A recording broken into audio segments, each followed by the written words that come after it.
আমরা পূর্বের স্মৃতিতেই আছি যে কৃষ্ণ কলিযুগের অবতার বলে আমরা মনে করি।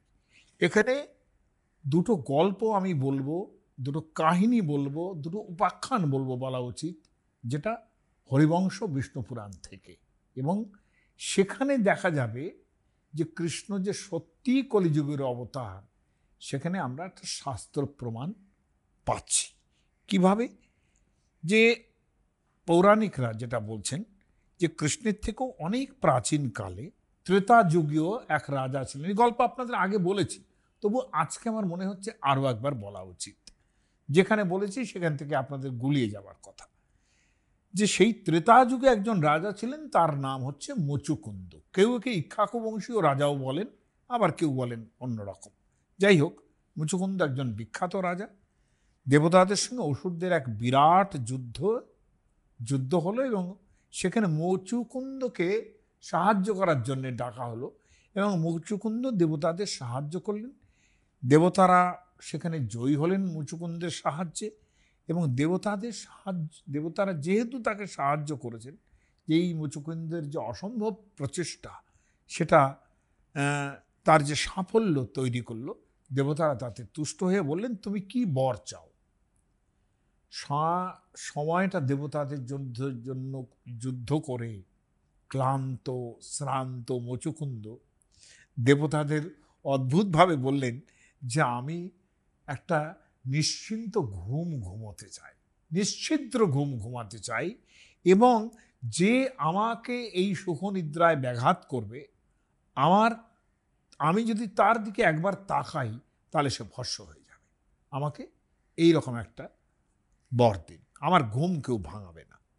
মানে এতটাই তার ঘুম পেয়েছে। মুচুকুন্দ চলে গেলেন ঘুমানোর জন্য। কোথায় গেলেন?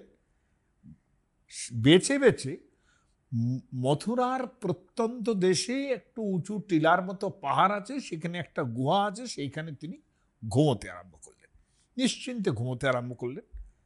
মথুরার প্রান্ত দেশের জায়গা, ঘুমে একেবারে কাতর হয়ে গেল। এখন এই পাহাড়ের গুহায় ঘুমানোর পর এদিকে যে ঘটনাগুলো ঘটছে, কতকাল চলে গেছে আমরা এখনো জানি না। এবং আপনারা এটা ঘটনা যে এখানে বলতে গেলে আর অনেক কিছু বলতে হবে, সেটা তো পারবো না এখন।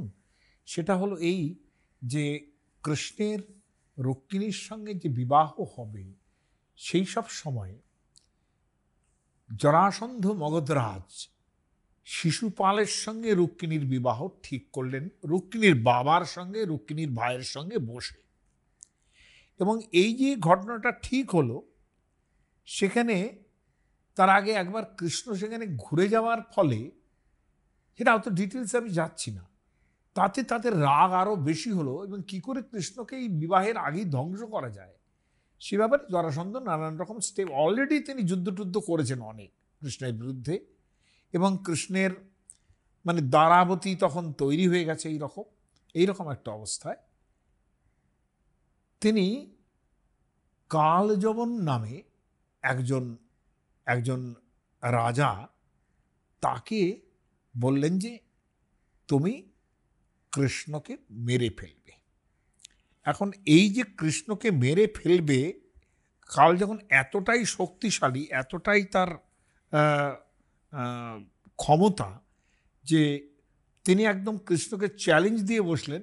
এবং সেই চ্যালেঞ্জের কি ফল হলো, কৃষ্ণও তাকে পাল্টা চ্যালেঞ্জ দিলেন বটে, কিন্তু সেই চ্যালেঞ্জ তিনি গুঁড়িয়ে দিলেন। মানে সেটা কিন্তু সবই চলছিল যুদ্ধ না হওয়া অবস্থায়। হ্যাঁ, সেটা একেবারেই কৃষ্ণকে একদম জাস্ট উল্টো পাল্টা করে দিলেন। মানে তিনি কিছুই আর করতে পারলেন না। এই অবস্থায় কৃষ্ণও ভাবলেন তিনি কি করবেন। মথুরা মানে কৃষ্ণকে, এই মুচুকুন্দ আরে এই কালযবনকে তো মারতে হবে, কিভাবে তিনি মারবেন? তো কালযবন এলেন মথুরায় এবং এসে কোথায় কৃষ্ণ খুঁজতে আরম্ভ করলেন। এর মধ্যে কৃষ্ণ করলেন কি, খুব চিন্তা ভাবনা করে তিনি, তার অত্যন্ত বুদ্ধিমান মানুষ, তিনি ওই তার সামনে দিয়ে একটু করে সামান্য দৌড়তে, সামান্য হাঁটতে আরম্ভ করলেন। মানে যাতে কাল যেমন তাকে ধরতেও পারছে না, আবার কাল যেমন ভাবছে কোথায় যাবে, আমি যখন পেছন নিয়েছি কোথায় যাবে।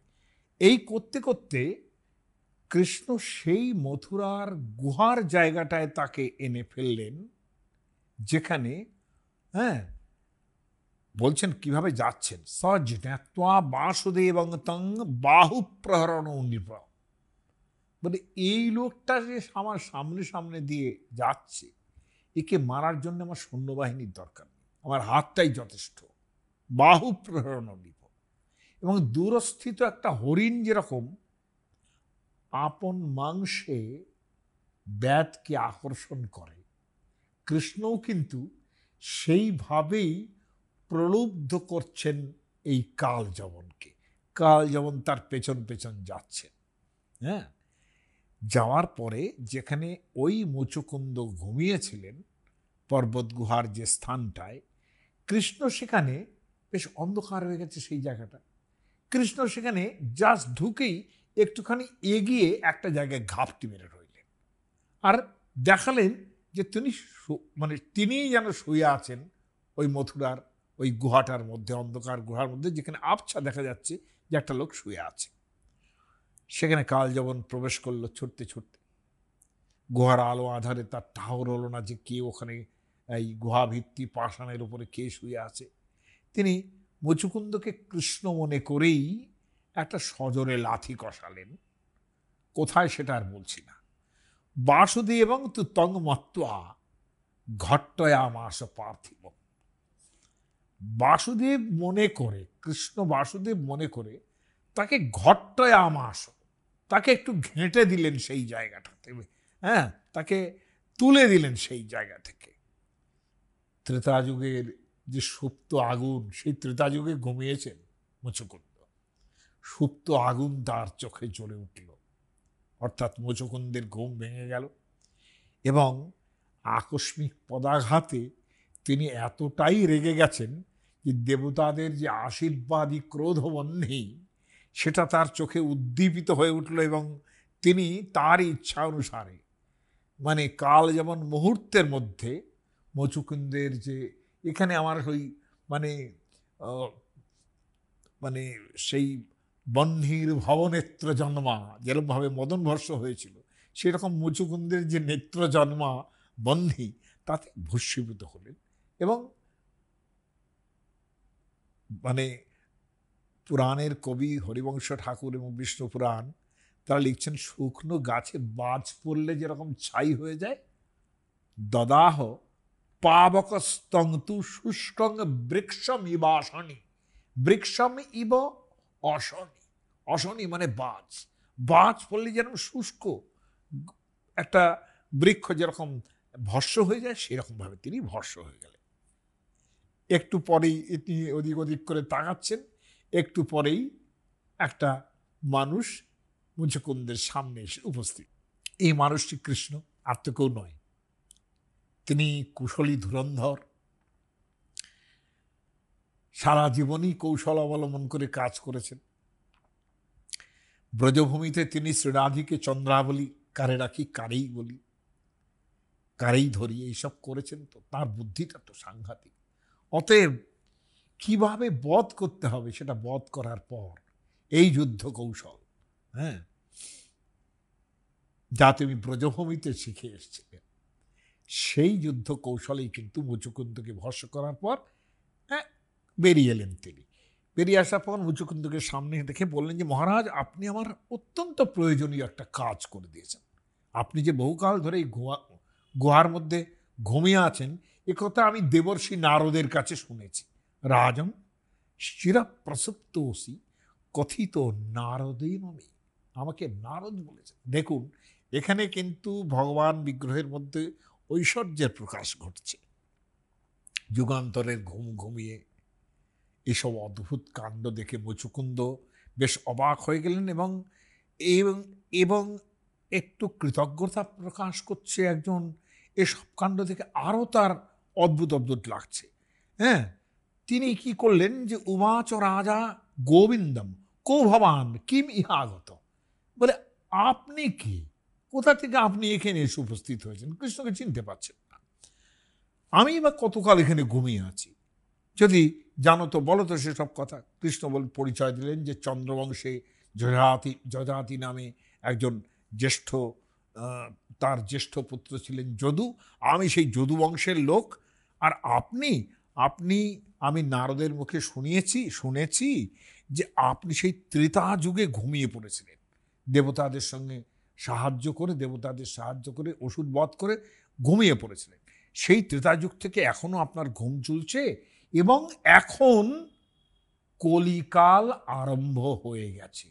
ইদং কলিযুগং বৃদ্ধি কিমন্নত করবানিতে। এখন কলিকাল আরম্ভ হয়ে গেছে।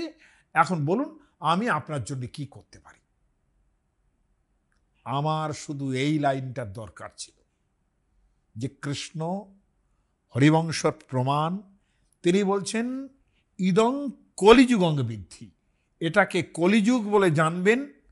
আর কৃষ্ণ তো এটা বলছেন না যেখানে আমি জন্মেছি, এটা তার বলার দরকার হচ্ছে না, তিনি কলিযুগের মানুষ, তিনি বলছেন এটাকে কলিযুগ বলে জানবেন।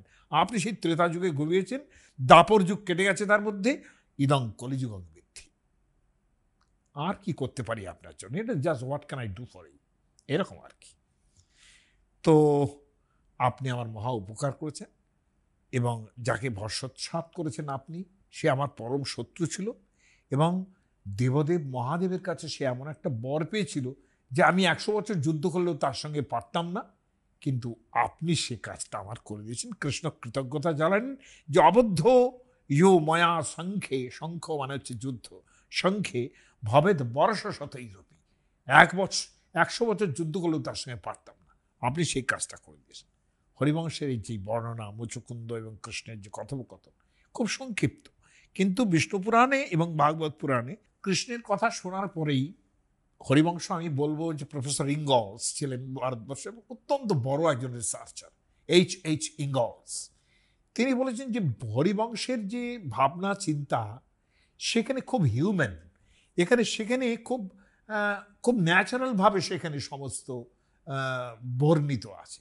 কিন্তু ভাগবত পুরাণ কিংবা বিষ্ণু পুরাণে অনেক কিছু অর্নামেন্টাল হয়ে গেছে। এই অর্নামেন্টাল হওয়ার পরেই, যেমন ধরুন এই মুচুকুন্দ কৃষ্ণের কাছে ওই শোনার পরেই তিনি বলেন কি হলো বাবা, তিনি চলে গেলেন অন্য জায়গায় তপস্যা করতে চলে গেলেন। হ্যাঁ, কি টলিযুগ এসছে, এটি তো স্বাভাবিক, যে দিকটা বুঝতেই পারছে না কিছু, তার ওরকমভাবেই চলে যাওয়াটা স্বাভাবিক। কি করবে বুঝতে না পেরে চলে যাওয়া একদিকে। কিন্তু বিষ্ণু পুরাণ কিংবা ভাগবত পুরাণ এই কৃষ্ণকে চেনার সঙ্গে সঙ্গেই মুচুকুন্দ তার পায়ে পড়ে গেছেন যে আপনি কলিযুগের পাবন অবতার, আপনি কৃষ্ণ, ইত্যাদি ইত্যাদি করে তাকে অনেক স্তুতি করেছেন। কিন্তু আমার এত কিছুতে দরকার হরিবংশের প্রমাণ, যেটা জীব গোস্বামী থেকে আরম্ভ করে প্রত্যেকে প্রমাণ হিসেবে মেনেছেন। হ্যাঁ, অন্যান্য বহু জায়গায় তার প্রমাণ দিয়েছেন, সেখানে আমার এই জায়গাটাই বা মানব না কেন?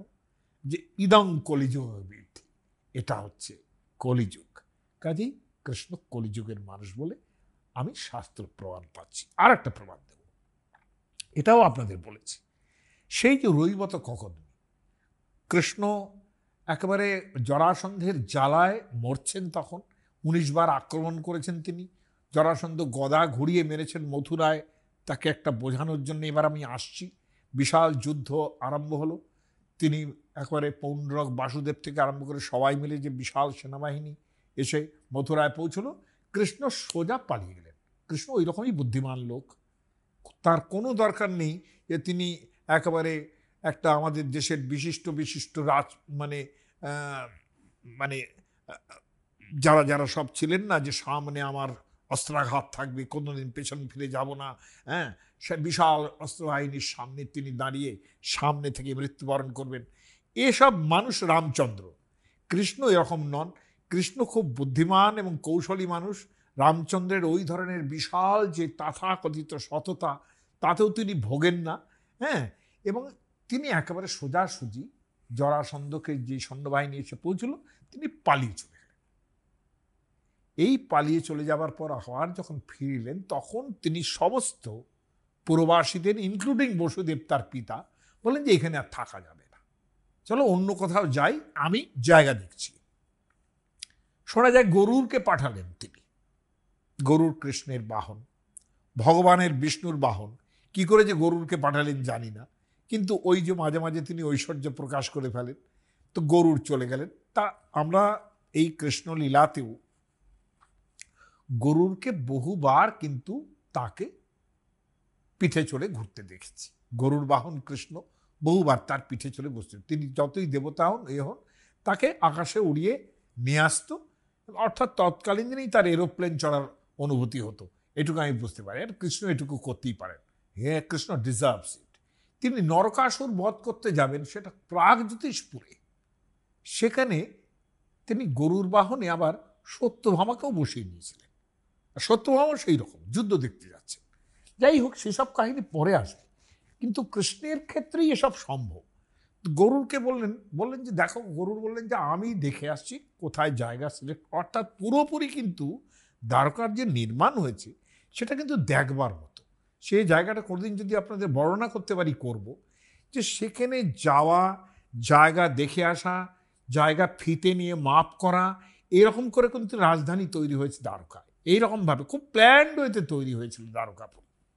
মানে যেভাবে যেভাবে একজন আর্কিটেক্ট থেকে আরম্ভ করে একজন বাস্তুবিদ্যা বিশারদ বাড়ি তৈরি করে, একদম রাজধানী তৈরি করে, আরবানাইজেশন করে, সেইভাবে করলেন কোথায়? কুশস্থলীতে। কুশস্থলীটা কার জায়গা? কুশস্থলীটা বহুকাল আগে সেখানে রৈবত বংশের লোকেরা শাসন করতেন। রৈবত, যার থেকে রৈবত ককুদমি একজন ছিলেন, তিনিও শাসন করতেন সেখানে। হ্যাঁ, সেই জায়গাটা আমি দেখে আসছি। সেটা প্রাথমিক তাং সমন্তাৎ সমালোক্য বাসার্থং তে সমাং সমা। ক্ষমা মানে কিন্তু পৃথিবী, তোমার বাসের যোগ্য, এটা বাসক ক্ষমা, ক্ষমাং ক্ষমা, একটা ক্ষমাং অর্থাৎ পৃথিবী, সেই রকম মানুষটা, সেই রকম জায়গা আমি দেখে আসছি যেটা তোমার বাসের পক্ষে ক্ষমা। হ্যাঁ, ক্ষমা মানে কিন্তু পৃথিবী, কারণ পৃথিবী সব কিছু ক্ষমা করেন, সেই জন্যে পৃথিবীর এক নাম ক্ষমা। এটা এক্সট্রা বললাম আর কি। যাই হোক, সেই মথুরা থেকে সকলকে নিয়ে সেই কুশস্থলীতে নগরী স্থাপন হলো। সেই আড়ম্বরের মধ্যে আমি যাচ্ছি না, কিন্তু এই কুশস্থলীর অত্যন্ত পুরাতন রাজবংশের রাজা হলেন রেবত। তার ছেলের নামেই কিন্তু এই নগরী। হ্যাঁ, এবং সেটা রৈবতক পাহাড়ের কাছে বলে, রৈবতক পাহাড়ের পরিচয় আবারও পাওয়া যাবে সুভদ্রা হরণের সময়। যাই হোক, এই নগরীর কাছে হচ্ছে কুশস্থলী। সেখানে রৈবত ককুদমি রাজত্ব করতেন, কিন্তু এই কলিকালে নয়। তার প্রচণ্ড গানের প্রতি ভালোবাসা ছিল। মানে গীত এবং বাদ্য হলে সেই জায়গা ছেড়ে তিনি নড়তে পারতেন না। তো তিনি কি করেছেন, এই জায়গা ছেড়ে, স্বর্গের সঙ্গে তখন বোধহয় সোজাসুজি যাতায়াত ছিল, এমন হতেই পারে, তিনি সেই গীত বাসনী অর্থাৎ গীত ছাড়া তিনি থাকতে পারেন না। রৈবত ককুদমি জেনেছেন যে ওই স্বর্গের আসরে মেনকা আর ব্রহ্মাদের জায়গা, সেখানে এত নাচ গান সেখানে হয়, সেখানে মানে ভগবান ব্রহ্মাকে পর্যন্ত নাট্যশাস্ত্রকার নাটক দেখিয়েছেন। কাজে স্বর্গলোকে তো এসব ব্যবস্থা থাকবে, তাই না? তা তিনি তার পরিবার পরিজন, হ্যাঁ, সব নিয়ে তিনি সেখানে চলে গেছিলেন। এবং এত বিশুদ্ধ রাগ সঙ্গীত তিনি এত শুনেছেন যে তার যখন এই গীতের মোহ ভঙ্গ হলো, তখন তার সাধের যে কুশস্থলী, সেই জায়গাটায় আসতে তখন কতটা দেরি হয়েছে সেটা এবার জানিচ্ছি। কাহিনী যেটা বলছে যে ব্রহ্মলোকে তিনি গিয়েছিলেন এবং সেখানে হাহা হুহু নামক গন্ধর্ব, হাহা হুহু, আমার ধারণা হাহা হুহু এই নামটা যে কেন হয়েছে এটা আমি ছোটবেলা থেকে ভাবছি, কোনোদিন তার কুল কিনারা পাইনি। তখন আমার মনে হয়েছে যে এই নাচ গান দেখার পরে, গন্ধর্ব তো, যার নাচ গান দেখার পরে লোকেরা এত আহা আহা করত, যার ফলে তার নাম হয়ে গেছে হাহা এবং হুহু। হ্যাঁ, এই যে দুটি গন্ধর্ব, তারা সব প্রচুর নাচ গান করেছে।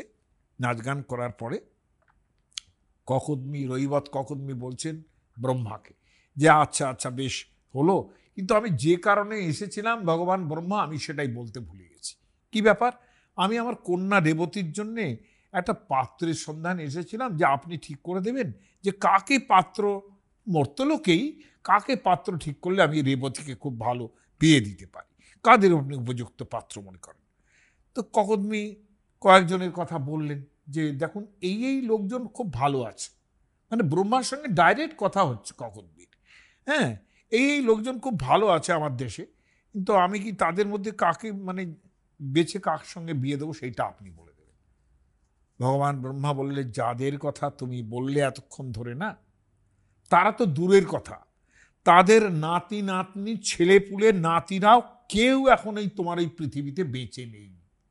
নৈতেষাং সাম্প্রতম, ব্যাপারটা একদম প্রোজে আছে বিষ্ণু পুরাণে। প্রোজ মানেই হচ্ছে খুব পুরাতন লেখা। প্রোজ মানেই কিন্তু এমন একটা জিনিস সূচিত করে যে লেখাটার কোনোভাবে আমাদের আমাদের মানে লেখা নয়, মানে ইন্টারপোলেশন হতে পারে না, তো অরিজিনাল লেখা। প্রোজ হচ্ছে এমন জিনিসটাই কিন্তু মিন করে। বিষ্ণু পুরাণের মধ্যে এরকম একটা প্রোজ লেখা রয়েছে যে নৈতেষাম সাম্প্রতম অপত্যাপত্য সন্ততিরপি অবনীতলে স্তি। অবনীতলে এই পৃথিবীতে তাদের ছেলে পুলে নাতি নাতনিও কেউ নেই এখন। তুমি এখানে গন্ধর্বদের গান শুনতে এসেছিলে, শুনতে শুনতে তোমার চতুর্যুগ কেটে গেছে। এখন তুমি কি করবে? এখন পৃথিবীতে অষ্টাবিংশতিতম মনুর কাল চলছে, দাপর অতিক্রম করে এখন সেখানে কলিযুগ এসে গেছে। ব্রহ্মা বলছেন বিষ্ণু পুরাণ, আসন্ন হি তৎকলি। আমার কিন্তু আমি সাক্ষী হিসেবে বিষ্ণু পুরাণের মত জানাচ্ছি, যে বিষ্ণু পুরাণের মত সর্বত্র কিন্তু মেনে নেওয়া হয়েছে। তার যদি কোনো মত থাকে সেটা সর্বত্র গৌড়ীয় বৈষ্ণব থেকে আরম্ভ করে সকলেই মেনে নিয়েছে। তিনি বলছেন আসন্ন হি তৎকলি, কলি এসে গেছে। তুমি বরং তোমার মেয়ের জন্য কোনো গুণবান লোকের হাতে তুলে দাও, এবং দুঃখের কথা, পৃথিবীতে ফিরে গেলেও তুমি তোমার মন খারাপ হয়ে যাবে, কারণ তোমার পুত্র পরিজন রাজ্য পাঠ কিচ্ছু এখন নেই।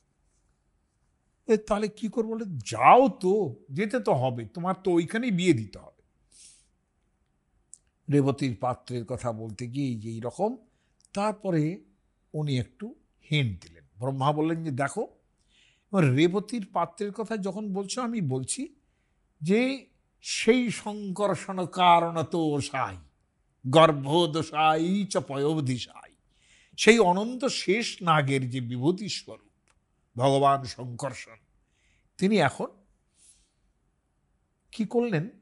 ব্রহ্মা তার সামনে, ওই রৈবত ককদমির সামনে এই শেষসায়ী সংকর্ষণের প্রচুর স্তুতি করে বললেন তিনি ভগবান কেশবের অংশে, অর্থাৎ বিষ্ণুর অংশে তিনি এখন দ্বারকায় বলরাম রূপে রয়েছেন। এই দ্বারকা হচ্ছে সেই জায়গাটাই যেটা তোমার রাজত্ব ছিল। কুশস্থলী সা তব ভূপ রম্যা, সেই কুশস্থলী, রম্যা কুশস্থলী, পুরাভূত অমরাবতীব, যেটা পুরাকালে অমরাবতীর মতো ছিল, সা দ্বারকা সম্প্রতি তত্র চাস্তে, সেখানে এখন দ্বারকাপুরী তৈরি হয়েছে, এবং সেখানেই কেশবাংশ বলদেব নামা, সেখানে বলদেব নামে একটি ভদ্রলোক রয়েছেন আর কি, তুমি তার হাতে তোমার কন্যা তুলে দাও, তিনি মনুষ্যরূপী ভগবান। ব্রহ্মা বলে দিলেন। যুগ পরিবর্তনের সঙ্গে সঙ্গে যে বিবর্তনের যে পৌরাণিক কল্প ব্যবহার হয়, যা আমরা মুচুকুন্দুর কাহিনীতে দেখিয়েছি, সেই কল্পকাহিনী ব্যবহার করেই বিষ্ণু পুরাণ বলছে যে রৈবত ককদমি ব্রহ্মলোক থেকে পৃথিবীতে যখন এলেন, সব মানুষকে দেখলেন সব বেটে খাটো, সব ছোট ছোট ছোট ছোট ছোট, তাদের তেজ কম, শক্তি কম, কলির প্রভাবে, এটা কলির প্রভাবেই হয়েছে। এবং কলির প্রভাবে সদসৎ বিবেক, যা ভালো মন্দর যে বিবেকও কিছু নেই, তার মানে কলি এসে গেছে। বস্তুত এই কল্প হচ্ছে, আমরাও তো বলি না যখনই বৃদ্ধ হয়ে যাই, হ্যাঁ, যে আমাদের কাল কত ভালো ছিল, এই কাল খুব খারাপ, মানুষের যেরকম সব চরিত্র হয়েছে, এইটাই কলি। এই যে কলিকাল বলে হচ্ছে, সেইখানে এসে পৌঁছলেন তিলনায়। এবং তিনি দেখলেন কি, দদর্শ হ্রস্বান পুরুষান অশেষান, ছোট ছোট সমস্ত লোক, অল্প যশ স্বল্প বিবেক বিরচান, কোনো তাদের বুদ্ধিশুদ্ধি নেই, ভালো মন্দের বিবেচনা নেই, এইরকম। সেই কুশস্থলী যেটা ছেড়ে গিয়েছিলেন, সেখানে এসে উপস্থিত হলেন। সেখানে তার না আছে রাজ্য, না আছে তার পরিবার পরিজন, কেউ নেই। এইখানেই হঠাৎ কৃষ্ণ এবং বলরাম সেখানে দাঁড়িয়েছিলেন, এবং সেইখানে শেষ পর্যন্ত তিনি বলরামকে তার মানে কন্যা তার হস্তে দিলেন। এবং এটা অসম্ভব কৌতুক করে বলেছেন আমাদের পরশুরাম। এই পরশুরাম কিন্তু রাজশেখর বসুর ছদ্মনাম, যিনি মানে রেবতীর প্রতিলাভ বলে সে ঘটনাটা, সেটা আমি পড়েছিলাম এক সময়ে এই ইউটিউবেই। রেবতীর প্রতিলাভ বলে একটা সুন্দর অসামান্য গল্প লিখেছেন, এবং সেখানে দেখাচ্ছেন যে রেবতী তো লম্বা, এত লম্বা যে বলরাম তার ধারে কাছে যেতে পারছেন না। এমনিতেই বলরাম কিন্তু কৃষ্ণের থেকে লম্বা, কিন্তু তাও তার কোনো পৌঁছচ্ছে না। এটা কী করবেন তিনি? তখন যখন বিয়ে দেওয়া হলো, বিয়ের প্রস্তাব হলো, তখন তিনি দাদাকে বললেন যে দেখো দাদা, এত লম্বা কি করে হয়, তোমার থেকেও এত লম্বা। তখন বলরাম তার লাঙল দিয়ে, এটা অসামান্যভাবে বলেছেন পরশুরাম, তার লাঙল দিয়ে তাকে আকশির মতো তাকে এমনভাবে টেনে নামালেন তার গলার ওপরে লাঙল দিয়ে, যে তিনি ছোট হয়ে গেলেন এবং বলরামের সঙ্গে তার বিবাহ হলো। এবং অথবা বলরামের বিবাহটা সম্পূর্ণ হলো এইভাবেই, তার সমান সমান হইলাম। অর্থাৎ কিনা বড় বড় না বউ বড়, এটা এখানে প্রমাণ হয়ে গেল না যে দুজনেই ঠিকঠাক আছেন। এবং তারপরে আর কি বলবো, তারপর তো রেবতী।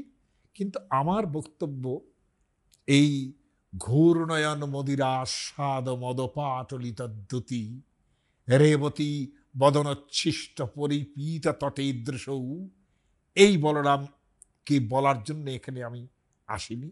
যেটা আজকের দিনে বলতে এসেছি সেটা হলো ইদং কলিযুগং বৃদ্ধি, অথবা আসন্নহিতৎ কলি, যেটা যেটা বেরোচ্ছে বিষ্ণু পুরাণ এবং হরিবংশের মুখে। কৃষ্ণ সেই কলিযুগের অবতার। এখানে আর একটা কথা, এটা অসম্ভব একটা বড় প্রমাণ বলে আমি মনে করি, এবং এই প্রমাণটার কথা অনেকেই জানেন না। আমার গুরু সংস্কৃত কলেজে ছিলেন কালীকুমার দত্ত। আমি যখন থিসিস করছি তখন তার সঙ্গে নানান ব্যাপারে আলোচনার সময় তিনি বললেন যে দেখো, কৃষ্ণ কিন্তু কলিযুগের অবতার। বললাম কেমন করে বলছেন এটা?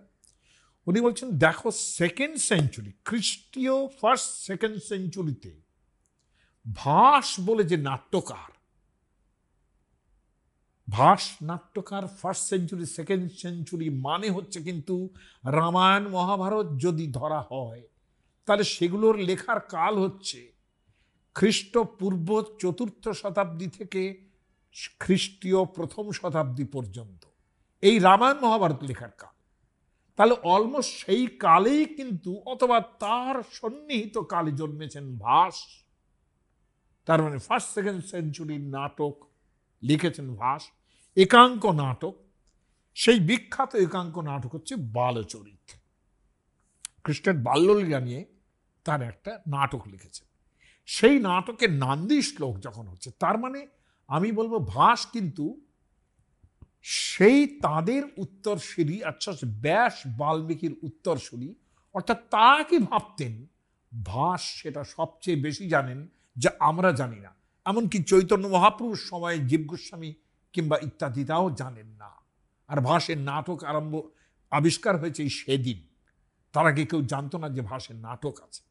1941 সাল, এই সময় গণপতি শাস্ত্রী ভাসের নাটক আবিষ্কার করেছে। ভাসের নাটকের প্রথম শ্লোক যেটা নান্দির পরেই উচ্চারিত হচ্ছে, মানে এতটাই ভাসের নাটক পুরনো যে এককালে নাট্যশাস্ত্রের নিয়মে, নাটকের নিয়মে প্রথমে যে কোনো নাটকের নান্দি হয়, তারপরে অন্য শ্লোক উচ্চারিত হয়।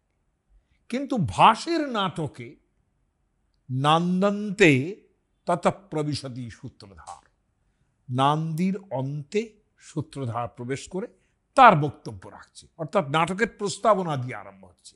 প্রস্তাবনাটা কি? সেখানেই নান্দি হয়ে যাচ্ছে। বলছেন, সংখ্যক শিরবপু পুরাকৃত যুগে নামনা তু নারায়ণ। বলে সত্যযুগের অবতার হচ্ছে নারায়ণ, স্বয়ং নারায়ণ, ভগবান বিষ্ণুর নারায়ণ।